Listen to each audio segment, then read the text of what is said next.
Pardon the interruption, but I'm Mike Wilbon. It is National Hamburger Day, Tony. You like hamburgers, right? I'm Tony Kornheiser, you betcha. But not as much as you like Hamilton Burger, right? Hamilton Burger. Perry Mason, I got a soft spot. I mean, maybe more for, Della Street than Hamilton Burger. But yes, Hamilton Burger, he got 3 wins off Perry Mason. That qualifies as big-time stuff in the, late 1950s, early 60s? Yeah, I mean, he got 3 wins and piled up about 425 losses. Yeah, you watch every night. Yeah, you know. I do. The wins are few and far between. Very. Welcome to PTI, boys and girls. In today's episode, Shohei dominates again. Yannick Sinner falls apart in France, and Buster Olney joins us for 5 good minutes. But we begin today with tonight's Game 6 in San Antonio between the Spurs and the Thunder. Oklahoma City is up 3-2 in this series, so this is an elimination game for San Antonio. In their last game, the Thunder dominated Victor Wembanyama, and the Spurs lost by 13 points. Wilbon, do you give the Spurs a big chance, a small chance, or no chance at all of forcing a Game 7? Big chance, Tony. I don't know if Victor Wembanyama, as ground down as he appears to be at this point, and naturally, understandably, I don't know if he's got 2 great games left in him to win the series, but I think he's got 1. And I think he delivers that one tonight. I think that's what we're going to see. I think we're going to see Wembanyama go to the lengths that his personality suggests he will go, which is anything to get a win for his team tonight. He's going to need some help. He's going to need Dylan Harper. He's going to need De'Aaron Fox. I should have listed him the other way. De'Aaron Fox first. He's the vet. De'Aaron Fox has got to come to the rescue and help here. That's right. And then Dylan Harper and Stephon Castle. They need all of them. They need the whole ensemble, right? And even then, Oklahoma City could win this, game and end the series. But I think that we're going to see Wembanyama muscle up one more great performance. He's had a couple in this series to get his team in this position, but to extend it, he's got to do tonight. I think he will. Yeah, I hate to disappoint the viewers who are going to expect me to disagree. I do not disagree with anything that you've said. I give San Antonio a big chance. I actually do expect them to win. The last time they were in this situation when they had lost a game, came back to win the next game, it was in San Antonio, which is where this game is going to be. I think Wembanyama will have a much better game than he had last time. I think he was 4 for 15 and 0 for 5 from 3, and he was sort of sandwiched between Hartenstein and Holmgren, and he didn't do anything. But you're right, De'Aaron Fox had 9 points, and Dylan Harper had 5, so you weren't helping this guy out at all. Look, we know what Victor Wembanyama wants. We know he has publicly said, I want to be the MVP. He has publicly said he took it personally that Gilgeous-Alexander became the MVP because he wanted it. We believe he wants to be the face of the league. These games are the opportunity to seize to be the face of the league. In the 2 games that the Spurs have won, he has 74 points, 32 rebounds, and 6 blocks. That is the formula for him. He has to get help, because if he doesn't get any help, he'll be defended like he was defended. But if you have aspirations that are that high, higher than your 7'5" frame, these are the games that give you that opportunity. And Tony, these are the games we remember. I mean, people who follow this game or whatever the sport is, these are the games when you play for elimination. You're trying to stave it off, right? And you got this game at home in front of adoring fans who are used to people delivering championships because they've done that in San Antonio. I like this whole series, I can't wait for this tip-off tonight. Let's move to baseball, where we had 2 standout starting pitching performances last night. Shohei hit a leadoff homer, what's new, and pitched 6 no-hit innings for the Dodgers, but allowed an earned run. So his ERA actually went up to .82. And Christopher Sanchez of the Phillies threw 7 shutout innings for the Phillies, bringing his scoreless streak to a new club record, 44 2/3 innings. So which of these, to you, was more impressive? Look, I'm going to say Shohei because I think he has a charisma that nobody else has right now. You gave all the statistics that he did. He's the leadoff home run along with the no-hitting. I think it's possible that we are looking at someone who will be judged as the greatest baseball player of all time. And that's not ever going to be said about Sanchez. It's not going to be said. But I don't want to give short shrift to Sanchez here Because 44 and 2/3 innings without an earned run. Shohei doesn't have that. Shohei's best is 32 and 2/3. Only 6 guys in the history of Major League Baseball have that, and I'm going to read their names. Sal Magley, Carl Hubble, Zach Greinke, Bob Gibson, Don Drysdale, Oral Hershiser. It's pretty big names. And now I'm going to give you the name of the Philadelphia pitcher whose record Sanchez just broke by getting to 44 and 2/3. Grover Cleveland Alexander. You ever hear of him? Because he had 373 wins. 11 or something like that. Sanchez did not allow and will not allow an earned run in the month of May. 39 innings, 45 strikeouts, just three walks, and no earned runs. So, don't think for a second that I don't think that's a great achievement, because it is. Tony, when you go Drysdale and Gibson, we're talking 1968, by the way. We're talking being inclusive of those men, all-time greats. I'm going to go Shohei. So yesterday, I had the great pleasure of spending some time with Pedro Martinez, speaking of the great, Pedro Martinez. And at one point, Pedro had a ball in his hand, and I was just asking, we were talking about starting pitching. And you know how I am fanatical about it, even more obsessive than you about what has happened to starting pitching, and you're pretty out there with me. Yep. And I asked Pedro, I said, if somebody came to take you out with a no-hitter, I think I know what would happen. And Pedro had a ball that he had signed in his hand, and he looked at me, and he had a great smile on his face, as only Pedro can do. And he just sort of aimed it like he was aiming it right here between my eyebrows. And that is why I laughed like crazy, because that's what we thought should happen. The Bob Gibsons and the Pedros and the Steve Carltons and the Tom Seavers. Get out of my way, Holmes. But yet, Shohei didn't get to finish it. He threw, he had another home run. That's to be expected. He's the only person in that category. But I know you're not supposed to go longer than 97 pitches. I get it. But, Pedro would have said, get out of here, Skip. Get out of here, because I'll plunk you. Let's move to tennis and today's stunning upset. Number 1 seed Jannik Sinner wilted in the 90-plus degree heat in Paris. He was up 2-0 and 5-1 in the third, serving for the match against Juan Manuel Cerundolo, I hope I pronounced that correctly, the 56th ranked player in the world, and Sinner fell apart.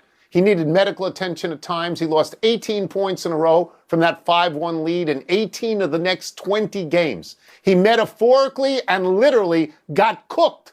Wilbon, what's your reaction to this upset, and what could it mean for Novak Djokovic? Okay, so this was the second story today that I was obsessed with.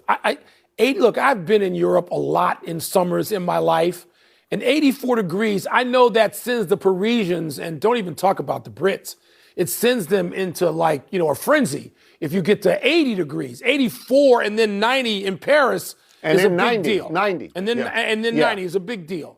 I get it, Tony. I just hope that's all it is heat exhaustion. I hope that's all it is. I just got worried about it because Sinner's not some dude who's not in shape. He's not Luka. Sinner is in tip-top condition, it seems. I know he had an issue in Australia, but down there, those temperatures in the Australian Open get to be like 115. That's a different deal. I hope that's all it is, but he had won, 61 sets this year. He was 58-3 in the 61 sets this year. He and Alcaraz have owned the slam events in the last, 9? So this, opens the door for Joker. 9 in a row. But, so Tony, I didn't know what to make of it. It just seemed to me to be extreme. Extreme, I was worried. Yeah.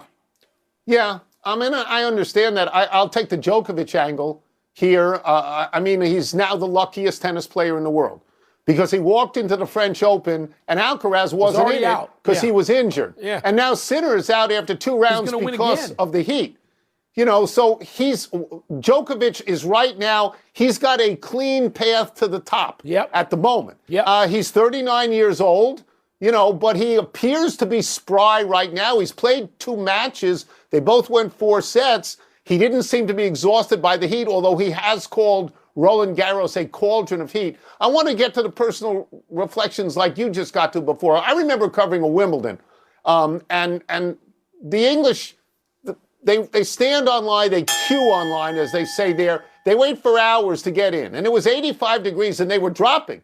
they were dropping because 85 in England is like 105 here. 90 in Paris, like 110 here. I mean, that's how it works. I went to many U.S. Opens when it was over 90 degrees. All the time. It affects tennis. It affects golf. People old enough to remember Ken Venturi, at Congressional with heat exhaustion. You're out there running around for hours. I covered these things from a glass-enclosed, air-conditioned press box. It's different when you're actually out there. It's different, and he's had trouble before, Mike. Yeah. He's had trouble at the Aussie Open. His quote today was, this was the maximum I had. So he tried his best.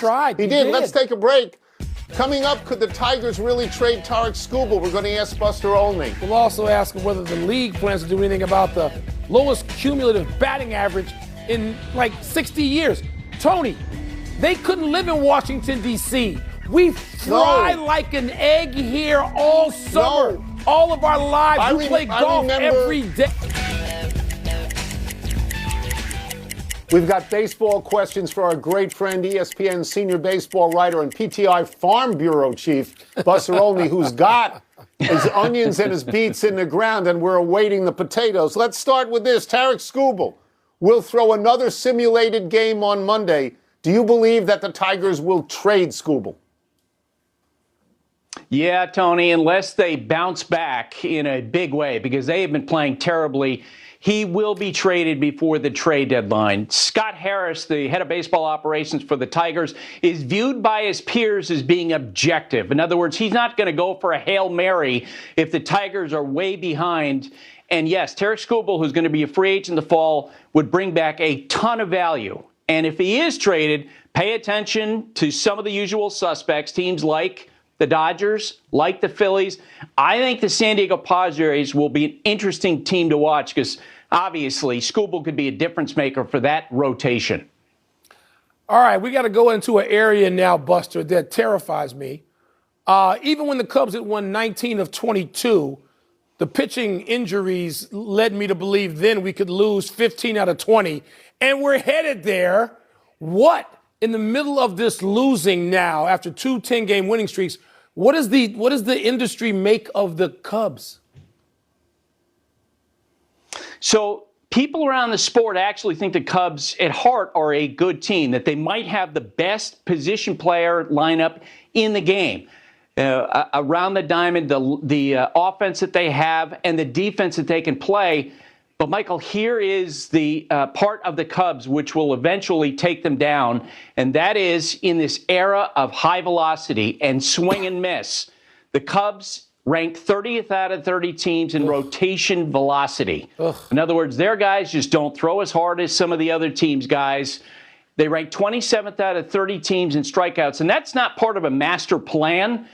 Cade Horton, as you know, who was the ace of the staff, he got hurt early in the year. He was kind of their power guy. He's out for the season.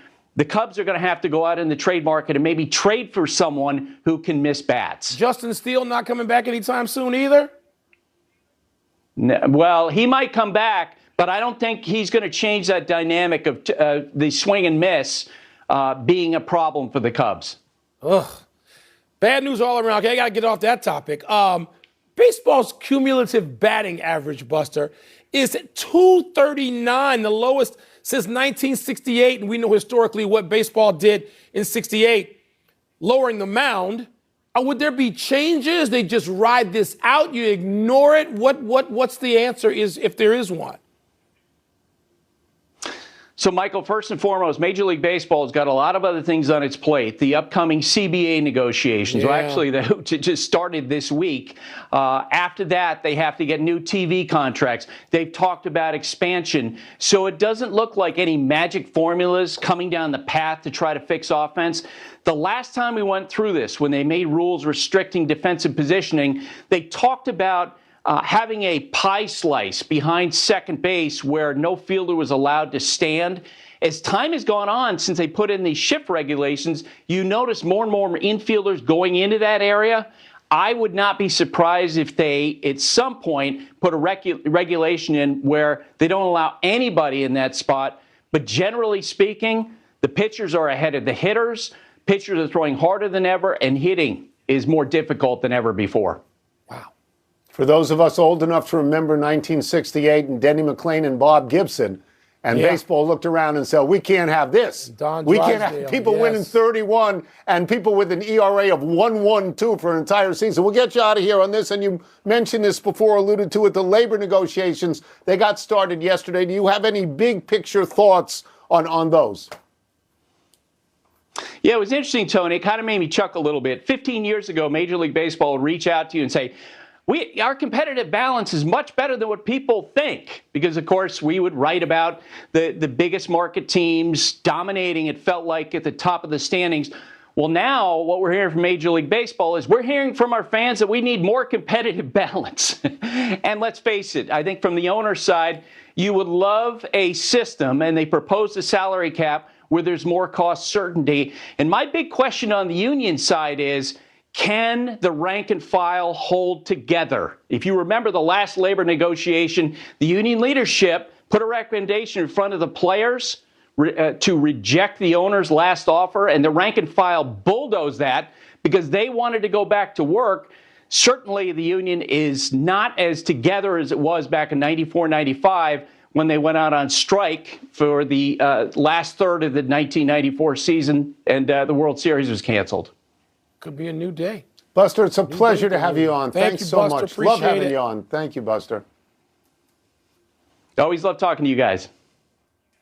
Let's take one last break. Still to come, Greg Sankey says his SEC is the best football conference by far. We're going to find out what Wilbon thinks I about got that. something to the contrary Mr. from Big Mr. Ten. Sankey. Yeah. Canadians look all but done. They do. I wasn't They do. I wasn't cheering for that last night. At those 3 goals.